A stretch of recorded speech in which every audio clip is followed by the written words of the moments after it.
Hello, welcome to the continent's most trusted media platform that's dedicated at trumpeting the vision of the continent of Africa to integrate its market. Now, this week, the ETLS task force, that's a ECOWAS trade liberalization scheme task force, has undertaken their first assignment at the commercial capital of Africa, that's at Ghana here, taking a look at the Abidjan-Lagos corridor, the challenges over there, and how they can be resolved. In particular, they are looking at the concerns that have been raised by economic operators regarding paying duties on goods that are transiting through the Republic of Benin. We will be bringing you a lot about their meetings and engagements with economic operators in Ghana to you. Now, something significant has happened. The Ghana Statistical Service, with the support of the UNDP as well as the World Bank, has come out with a survey that indicates that the number of people who were aware of the AfCFTA has doubled. So the number of people who were aware about the AfCFTA and what it can do for them about 8 months ago has actually doubled, more than doubled, according to the Ghana Statistical Service. And that should be encouraging, particularly for some of us who really wish that almost everybody should be aware and know how it will impact on them. This week, we sit down with the professor himself, the government statistician, the head of the Ghana Statistical Service, first to find out about what informed the survey, what went into it, what did they find, and how can it be useful to the implementation of the AfCFTA? Listen. So it was at the early stages that you sought to find out from businesses if they were aware of the AfCFTA. Yes. And what was the findings? So in the month of September 2020, as you rightly indicated, ahead of the official start of the agreement, we realized that if you put all firms together, irrespective of their categorization, that is based on their sizes and their geographical location, we just had about a quarter of them that were aware of the agreement, specifically about 26%. And this was predominantly among the medium-sized firms, followed by the large-sized firms. And for the small and micro-sized firms, they had the least levels of awareness of the agreement. And then after that, you had the third wave, which spanned between what period? The third wave was just about a year on after the second wave, which occurred in 2021. So this really occurred when the African Continental Free Trade Area Agreement had taken off. And over that period, we saw just about a doubling of the proportion of firms that were aware. As I indicated, we had about a quarter, specifically 26% of them, that were aware during the second wave. That was in September 2020. And a year on, this figure had risen to about 53%. So we saw a doubling, more than a doubling of the figure that we had a year earlier on. And this also manifested itself around the medium-sized firms more predominantly than the micro and small-sized firms. Were you able to tell what might have contributed for the increase in awareness, though? We did not do that, but moving forward and given that the rate at which firms were aware has increased to about 53%. Anytime we are doing this, we are guided by the statistical representativity of what you get. So as I indicated, just 26%, not knowing the proportions that were aware ahead of the exercise. We didn't put in questions on the sources and any subsequent questions. But moving forward with this 53% that are aware, we're going to add questions to it, especially at the time that the African Continental Free Trade Area Agreement has taken off. One other question that we added on in the third wave, I think, of the data collection was the expectations that businesses had with regard to the agreement. Yeah. And we wanted to find out whether they were optimistic that the agreement will lead to a transformation of their businesses. And I must say that they were pretty much confident that the agreement, given that it's going to remove barriers and all that associated with it, they were pretty confident that it's going to transform their businesses. Indeed, in the second wave, we had about 75% of them that were confident that the African Continental Free Trade Area Agreement would transform their businesses. And this figure increased by about 7 percentage points during the third wave, where we had about 82% of them quite optimistic that the agreement will transform their businesses. So I think as a country we need to leverage on that and see how the implementation of the African Continental Free Trade Area Agreement will really lead to transformation of businesses. Just for the purposes of emphasis, so 82% of Ghanaian businesses are confident that the AfCFTA will transform their businesses. Yes, that's what you found from your survey. And what is more interesting about this finding is the fact that if you disaggregate this by the different size of firms, you realize that the optimism is highest among the very large firms. And instead of having 82% for all firms in the country, among the large size firms, you have over 90% of them that are pretty optimistic that the African Continental Free Trade Area Agreement will transform their businesses. And this is what we all need, because the large firms that are going to drive our GDP. What about small and medium enterprises, though, the young entrepreneurs and all of that, who are also looking for opportunities, probably their first time of exporting or importing from other African countries? Were you able to find something around them? Yes, we did ask this question to all sizes of firms. Okay. It's just that the extent to which the large firms indicated that were confident, that is going to transform their business is higher. As I said, the whole country, or all the firms in the country, were at about 82%. So we had this micro and small firms indicating percentages between 70 and 80%, giving us the overall average of 82%. What informed your decision, though, to add this particular area to your survey? Why do you think this particular survey around the AfCFTA was important? Why we decided to roll out the firm tracker was simply not to say that businesses have been impacted by the pandemic, but to understand where they're going to get help from and the channels by which they're going to recover. And since this coincided with the agreement, we thought that it's important to see how businesses would want to rely on continental policies, agreement, or policies for that matter. Indeed, the instrument for the data collection did ask questions on the policies that firms desire. Both national and continental policies, or you restricted to policy, that? No, it was national because it was government policies. Okay. Then this one brought in the continental policy, given that it's going to give people the opportunity to trade beyond the borders of the country. Okay. And are you also able to draw a line between the COVID pandemic and the response that you got from people regarding the AfCFTA? Do you think that they had been, or per the survey, do you realize that people were really frustrated by the COVID pandemic and sort of were looking for some hope somewhere, and they thought that, okay, there's AfCFTA, that might be a savior? Was there some link somewhere that you got?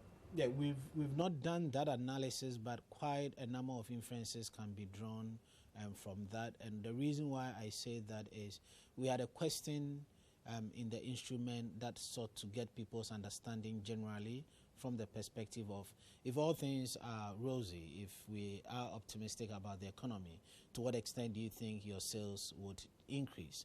And we asked a second question relating to, assuming you are unsure of what is going to happen, and we call those responses regular responses, to what extent do you think your sales will change? And assuming you are that pessimistic about the economy, to what extent do you think your sales will change? And this really give us a sense of broadly people's frustration or expectation around the pandemic. Then we had this specific question related to the African Continental Free Trade Area Agreement, which, as I indicated to you, people were pretty optimistic with that particular continental intervention.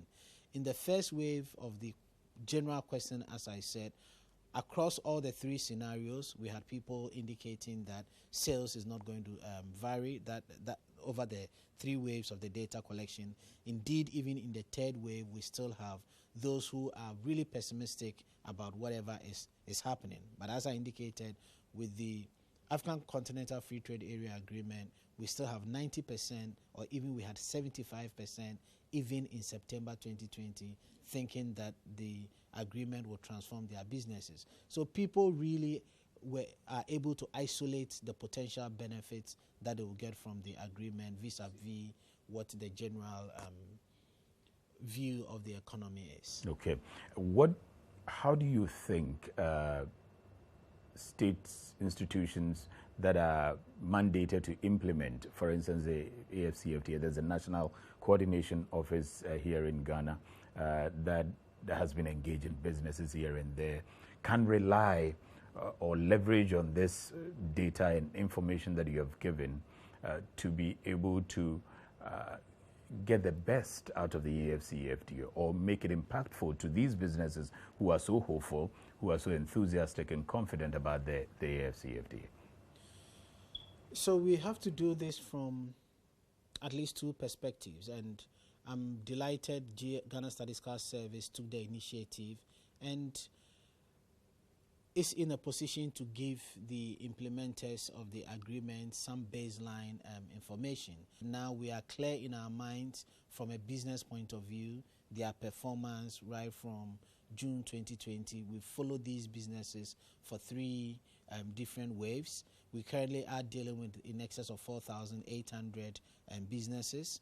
So the first thing we need to do is to sustain this follow through with the businesses from their businesses' point of view, and now more importantly, see how the agreement is impacting on their business. Ghana Statistical Service, in collaboration with the United Nations Development Program, is looking forward to rolling out the 4th wave of the business tracker, and we are even optimistic that we're going to do that from for the 5th time. So we would have data from at least 5 different waves that will be speaking to how businesses are recovering and also their awareness and expectations from the agreement.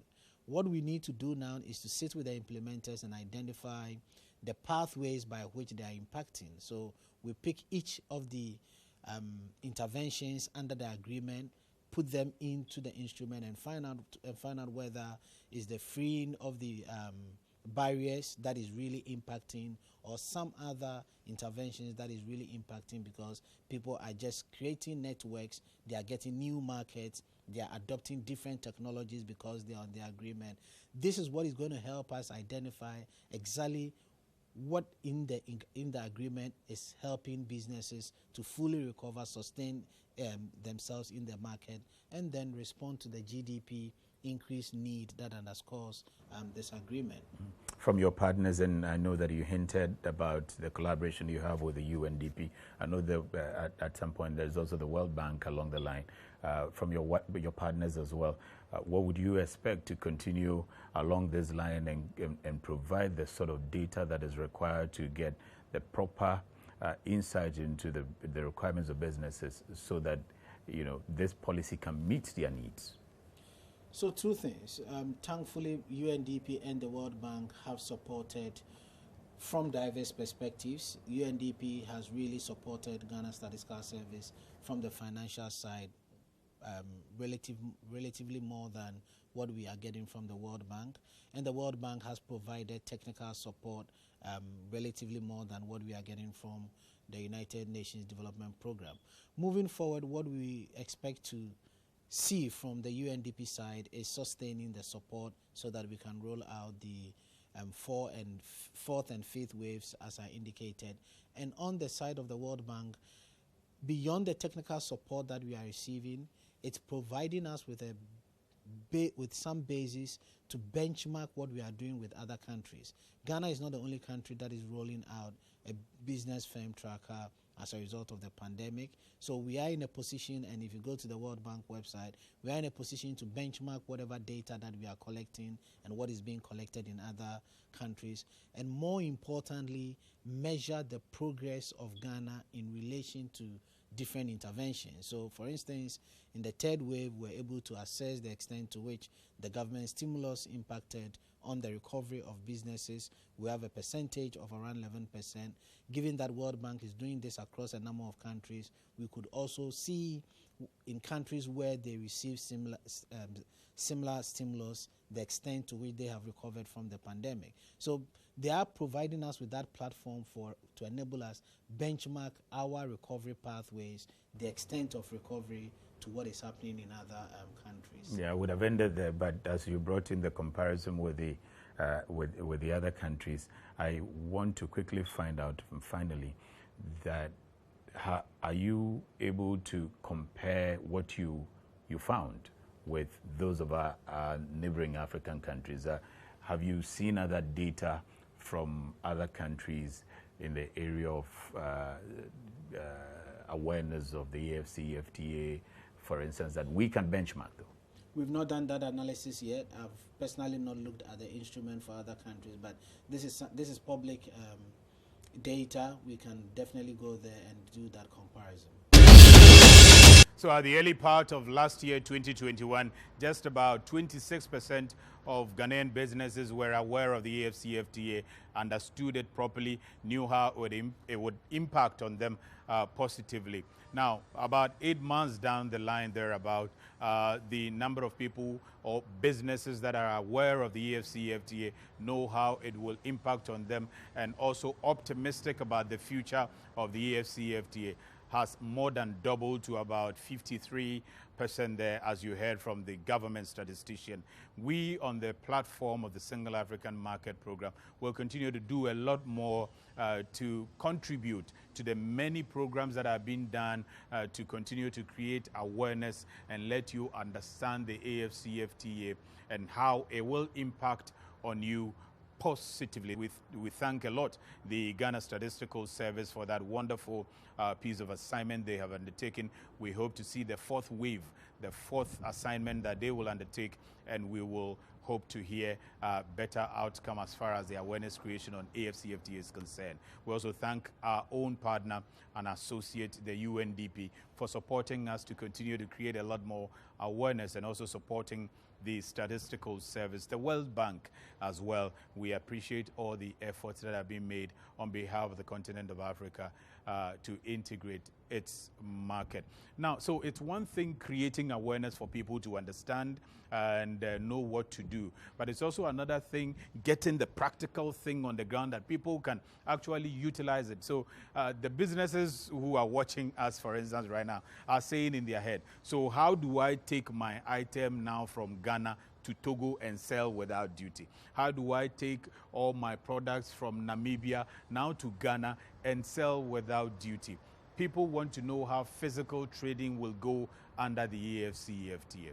A former deputy minister for trade and industry, who was equally instrumental in negotiations on behalf of Ghana as far as the AfCFTA is concerned, is calling on the leadership of the AfCFTA Secretariat and governments of Africa to up the game, be a lot more proactive, take a lot more action, get moving fast, so that we can all see that effective physical trading on the ground happen immediately.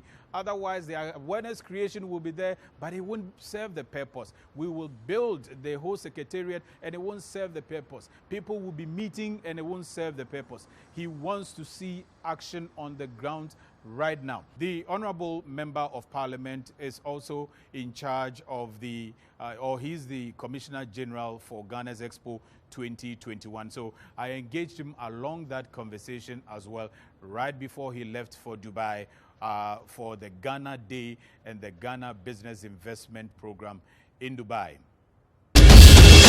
You look back 3 months down the line, or even more, what would you say that we have been able to showcase as a country, and to what extent has that impacted our country? Well, the storyline of Ghana in Expo 2020 Dubai has to do with the period from pre-independence till Ghana Beyond Aid.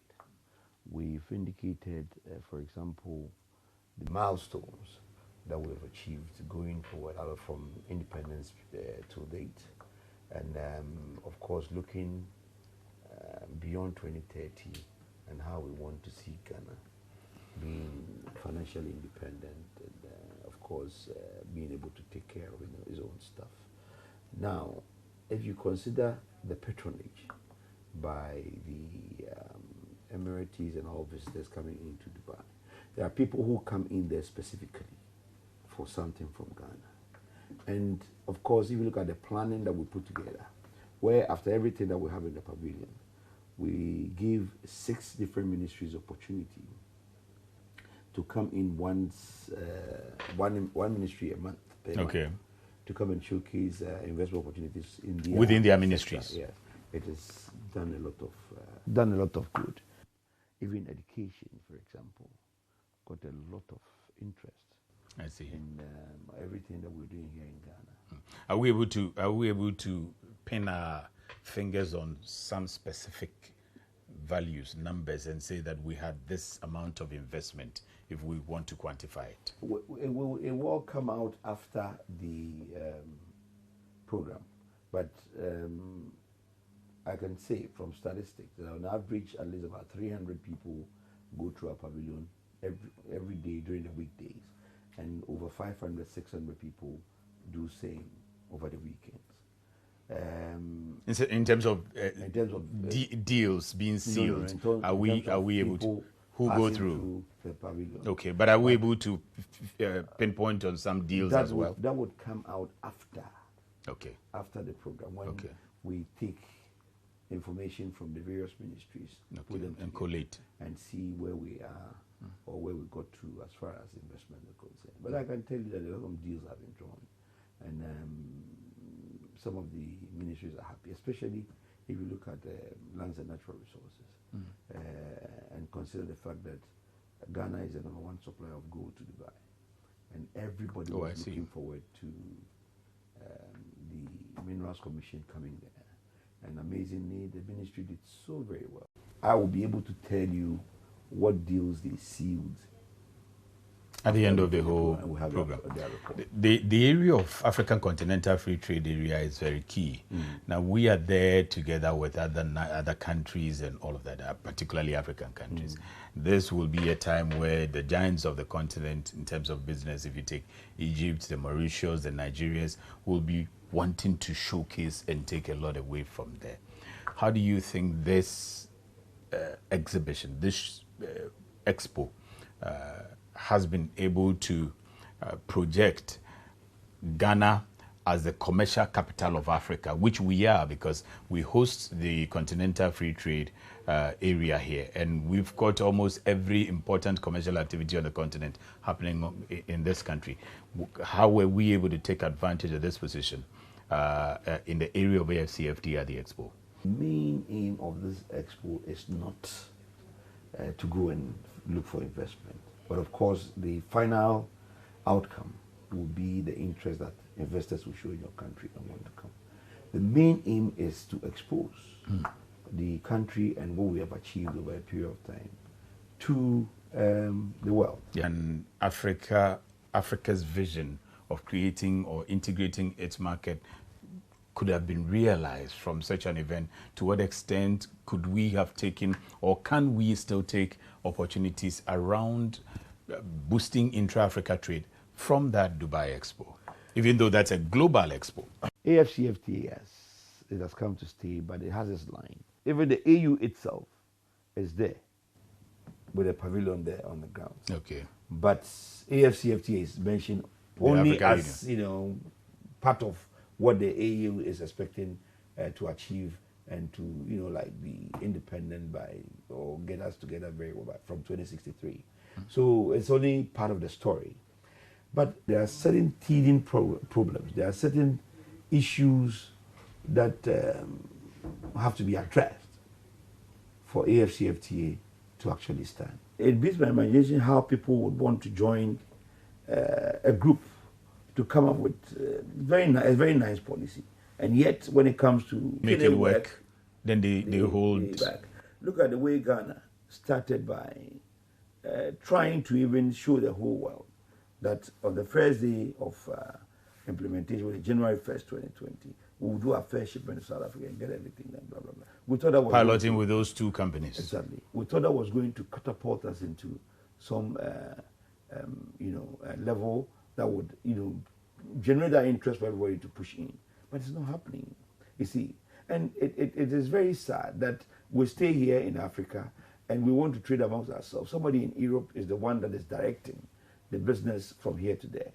the zeal. That is my worry. And if we don't get the business sector, private business sector, into the the various classes of the BIAT, it's going to cause a lot of problems. For example, I thought about trade finance.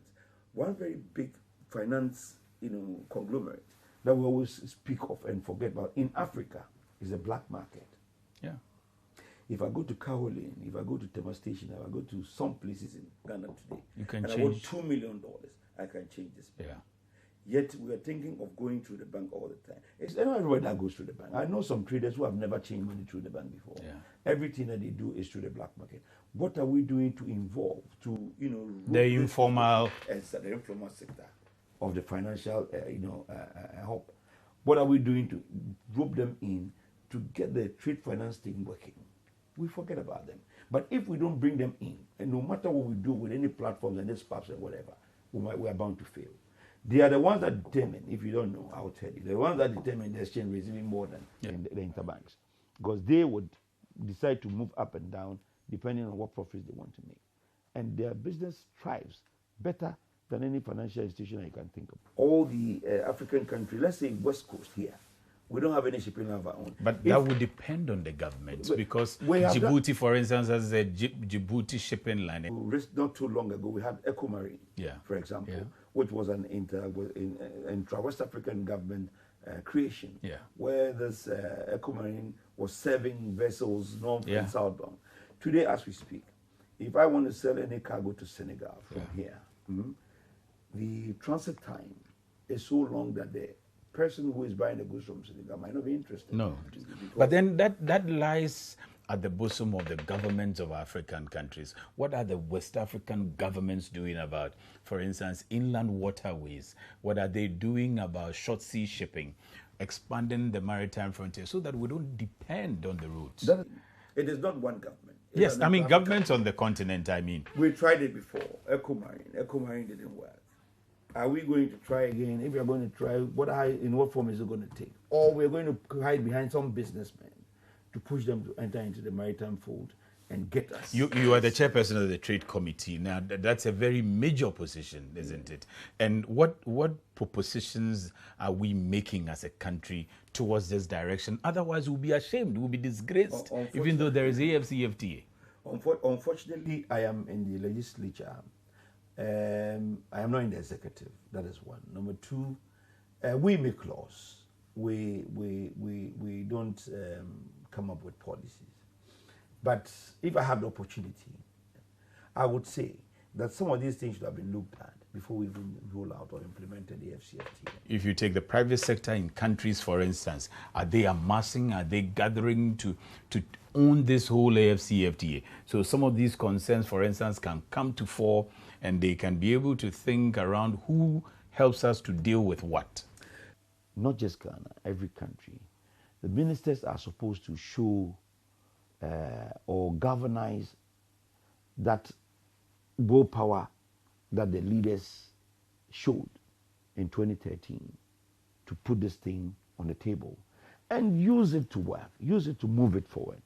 It's as if, yes, the AU leaders, the heads of state have agreed on a particular policy, but those who drive it sometimes, drag us. Lackadaisical, and very slow. It is not going to help us at all.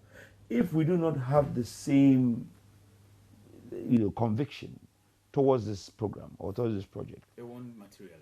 Because you can go up and somebody will weigh you down. If you look at the strength that Honorable Alan Shamatin has put in this, if all the countries and their trade ministers had that kind of conviction, we will be very, very far. But the conviction and the commitment is not the same across countries. What do you think we can do immediately? Because we can't watch this fail. Well, I think that we need another AU heads meeting on AfCFTA alone. For them to have a real look at AfCFTA, what it has brought in so far, the direction it's going, and how we intend to get there. I don't think 1 year, 1.5 years, 2 years, I would say, is not enough for us to do an initial review. I don't think we have to sit down until 5 years before we do our first review. So somebody has to take the lead and ensure that what someone has dreamt of, what some leaders have actually planned, is not going to go waste. But we're going to put the meat around the bone and make it whole. So that's Honorable Carlos Ahinkra, the former Deputy Minister of Trade and Industry in Ghana. Quite critical views regarding practicalizing the AfCFTA. Very, very important too.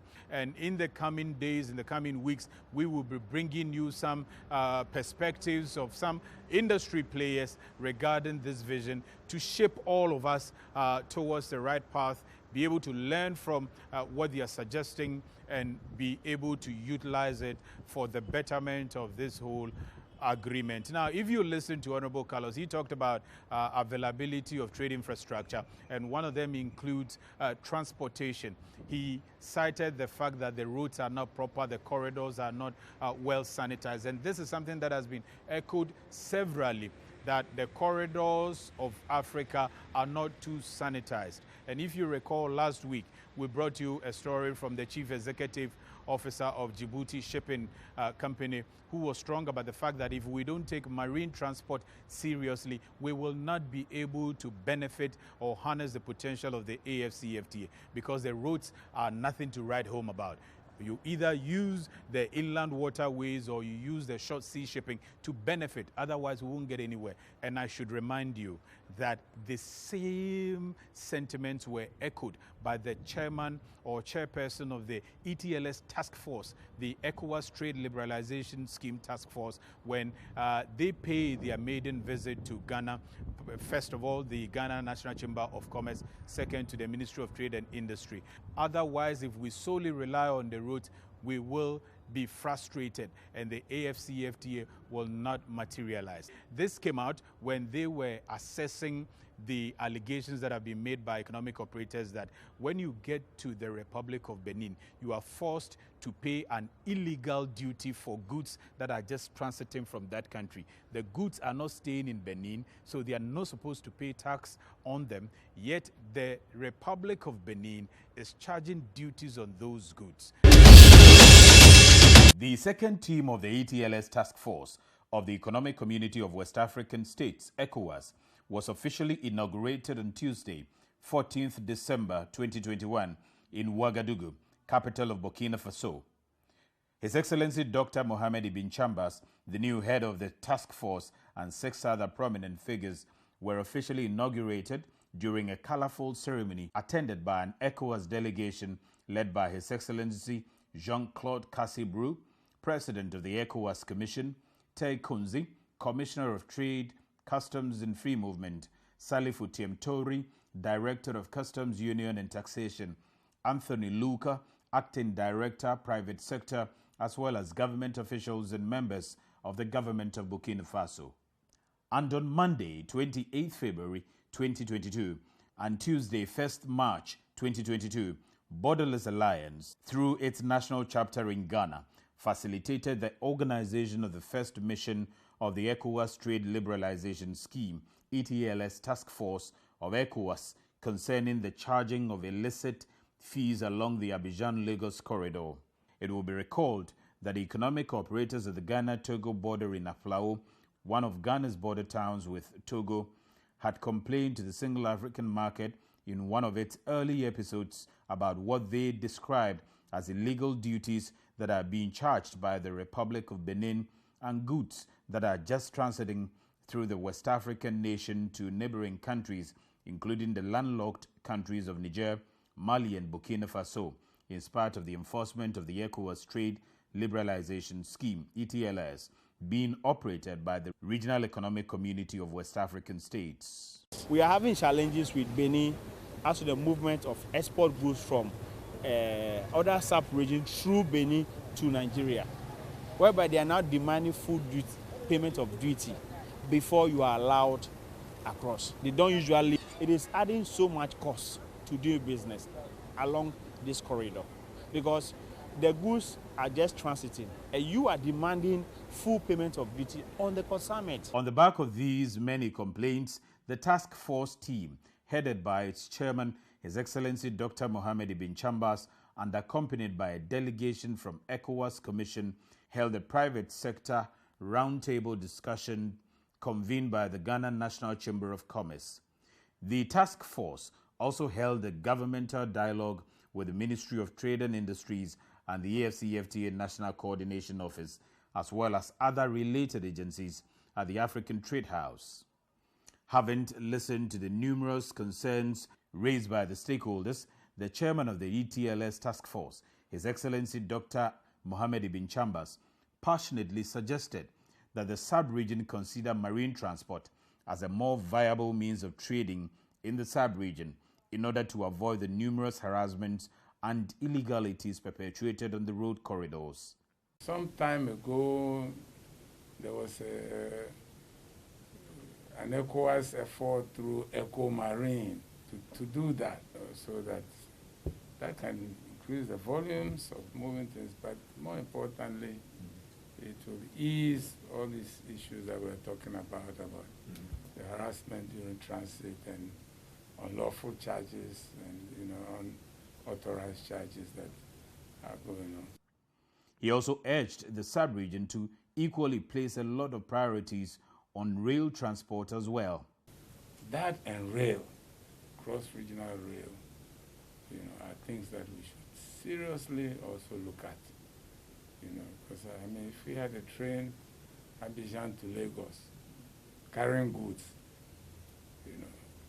many of these things, all these unnecessary checks would be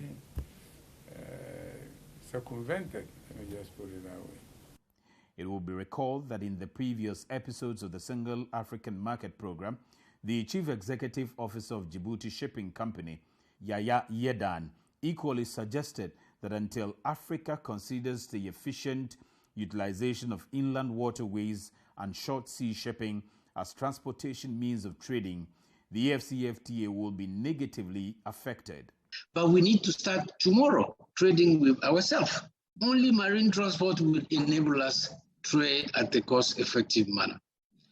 And so we need to make sure we have what I would call maritime highways, connecting the mainland with each other, mainland countries with each another, and also connecting the mainland countries with the island countries. But why is it not happening? It's one, awareness need to be there, that this is an untapped potential.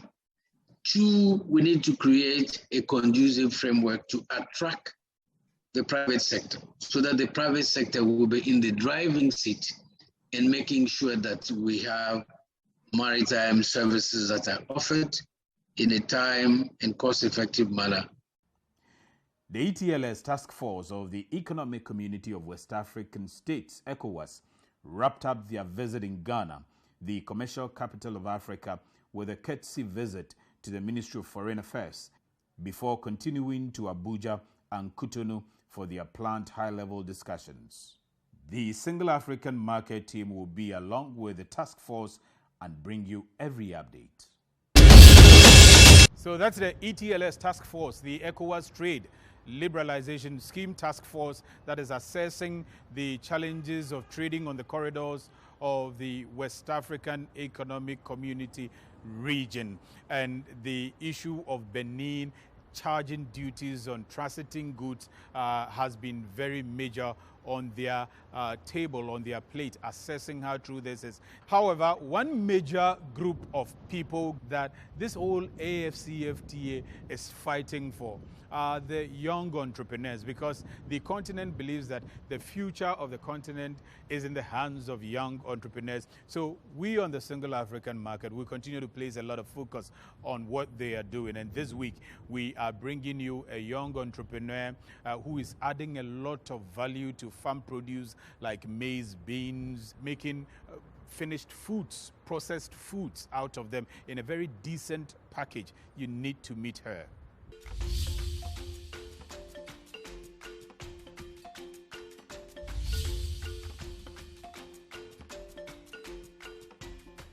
Hi, my name is Noel Tiamin. I'm a nurse, I'm an entrepreneur.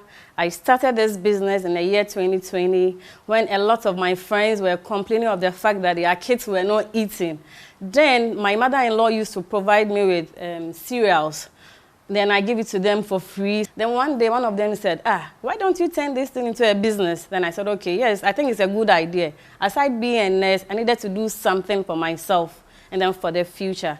So I started with cereal mix, cereal Lego mix flour. It's made of wheat, beans, rice. And then I moved on to the oat mix. Now I have 8 solid products. Yes, 8. The oat mix, I added on to Ekwegbemi, Oblayo, and then later some were like, okay, then do something other. The usual things we see on the street, Hausa cocoa. I said, okay, fine, let's do Hausa cocoa. Then we managed to process our Hausa cocoa into these bottles. This Hausa cocoa is already sieved, and it takes just 2 minutes to prepare, so no need to waste time at all. Then we all know Hausa cocoa, we eat it with either akara or kose. So we added on kose, akara, and then almighty puff puff. These akara can be eaten as a snack. You can prepare it for your kids in the house. Even the puff puff after school, when they come back, you can just prepare it for them. So we have 8 products, but the starting wasn't easy. We just started with about 20 pieces of the cereal mix. Within a week, it was gone. Then we went on to like 50 and then 100. Now we do over 500. And the good news is we are FDA approved. Within a year of starting our production, we were able to get FDA approval of some of our products. And currently, we've submitted 2 of our other products to GSS for testing and then final approval by the FDA. We realized a lot of mothers do not know what to give to their kids. They try this foreign branded product. Their kids take 1, 2, they don't want it again. But when my friends tasted this product and they recommended that I use it as a business, I tried. I realized that even kids that were not eating, when they eat our product, they eat and they always want to eat again, especially with the both fruits. Yes, the nutmeg, the yeast, the sugar, all has been mixed very well. So when you even give it to your child as snack, in addition to the Hausa cocoa, it keeps the child full throughout the morning. Secondly, to realize a lot of mothers do not have time to prepare food for their kids before going to school. And then you ask yourself, when their kids go to their school, when they buy the cocoa on the street, put it in the bag, do their kids even take the cocoa in their school? No. So at least when you take time to prepare breakfast for your kids in the house, and they even take just 2 or 3 tablespoons before leaving, that's enough for them for the whole day. Cereal legume mix is approved by the Food and Drugs Authority, and you can find it in all shops around you. Currently, we are producing about 500 pieces of each of the products to serve the Ghanaian community.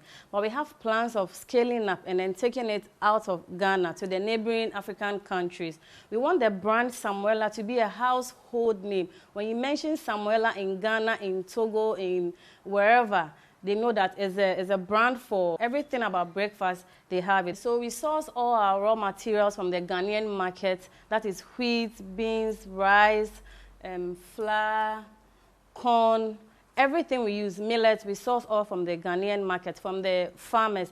If you purchase any of our products, you are helping us to grow, you are helping us to scale up, and then you are helping us to provide employment for all those in the value chain, the farmers, the headquarters, the retailers in the market, and any other person. Our vision is to scale up, to find ourselves in the neighboring African countries, Togo, Niger, Senegal, Cote d'Ivoire, Nigeria. We want to find our product in all the markets. Assuming you're a Ghanaian, you are in Togo, then you enter a shop and then you find Ekwegbemi, wouldn't you be happy?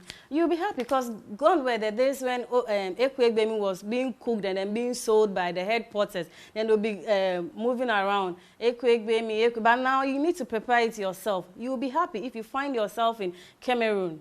And then you enter a shop, you find Obla, you go like, wow, rocks. You look on it, you go like, oh, it's made in Ghana. You'll be excited. So it's our vision that you help us scale up, grow, so that we can expand, create employment for Ghanaians and then for all Africans. Our product is approved by the Food and Drugs Authority. What makes this product unique on the market is our raw materials, our ingredients have been carefully selected in their right amount to help your child grow, to give you an optimal nutrition for the entire family. So our packaging too is top notch. This pouch is waterproof. You can keep this pouch beside water. The water will not affect the product. Even if you are traveling, it's easy to carry. You can pack a lot of these cereals filled in the pouch, in the luggage, and then you still have space to put other things in it. And then if you want to open it too, you don't need a scissors, you don't need to use your teeth. All you need is to tear it. And then you open it. When you are done, you just seal it. And then you store it. That's it. So after opening it, you can easily seal it back. And then you are good to go. Yes. If you want to look inside, the pouch is waterproof. So no water can penetrate and then damage your cereal after use. All you need is to seal it back and then keep it. Here you go. You are safe. Then you keep it right on your shelf. So this is the kind of packaging that can fit in any mall in any country, like South Africa, in Egypt. And we believe that our products can also compete with other products on the international market. So now that AfCFTA is here, which is going to remove all forms of barriers, be it tariff barriers or non-tariff barriers, it's going to help us scale up, and then we produce more and then take it to the neighboring African countries. This in turn will help create employment for all those in the value chain. So you can imagine the farmers, their families, the porters, the retailers, and then the workers that we have. It's going to help a whole lot of people to get employment for themselves. With the introduction of AfCFTA, as a young entrepreneur, I believe that it will help us scale up. The money that we'll use in paying duties to carry our products from Ghana to all the other neighboring countries, we can use that money to improve upon our product, to do more research on the product. We can also use that money to scale up, to produce more, so that we can even go beyond. If we are producing for, let's say, like 3 African countries, you can go beyond that and do 4 or 5. By the time we realize we are in almost all the African countries and even going beyond it. So AfCFTA, we believe it's a good initiative.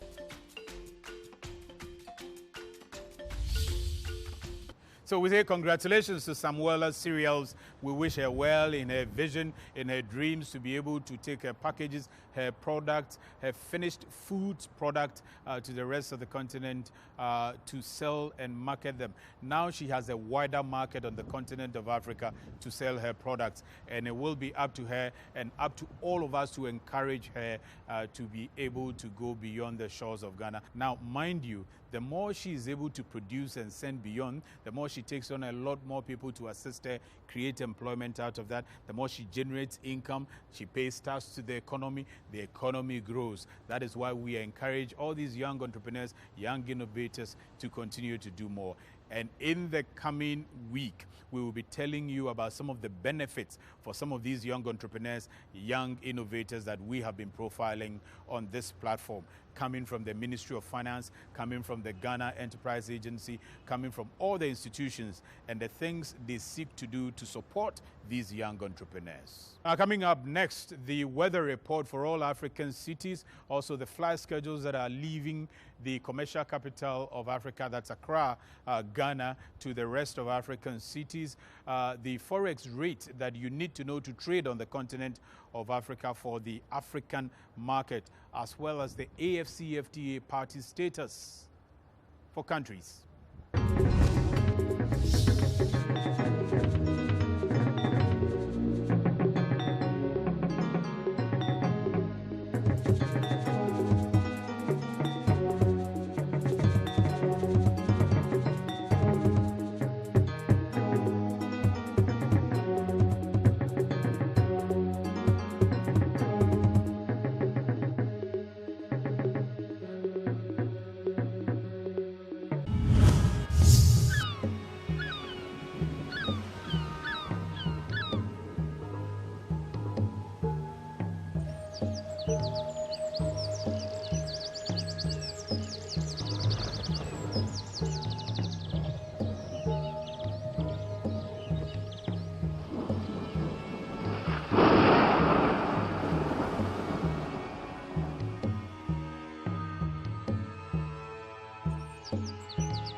Dedicated to creating the awareness and bringing you every information around the vision of this continent to integrate its market, and also share your concerns with all the relevant authorities who are mandated to address your concerns so that we bring them to you. And in the coming week, we will be addressing most of those concerns with responses coming from the National Coordination Office of the AfCFTA Secretariat here in Ghana. They have been very, very helpful to this platform, addressing all your concerns that you bring to them, and also those that you physically bring to their offices. And we will be sharing those concerns here on this platform with you in the coming weeks. We say a big thank you to you for watching the program, and we will continue to urge you to tag along so that you will understand, listen to the various voices on the continent as far as the direction of the continent to integrate its market is concerned. Thank you for watching. I'll see you same time next week. There's a African righteous man in the name of great Africa. It's a fight and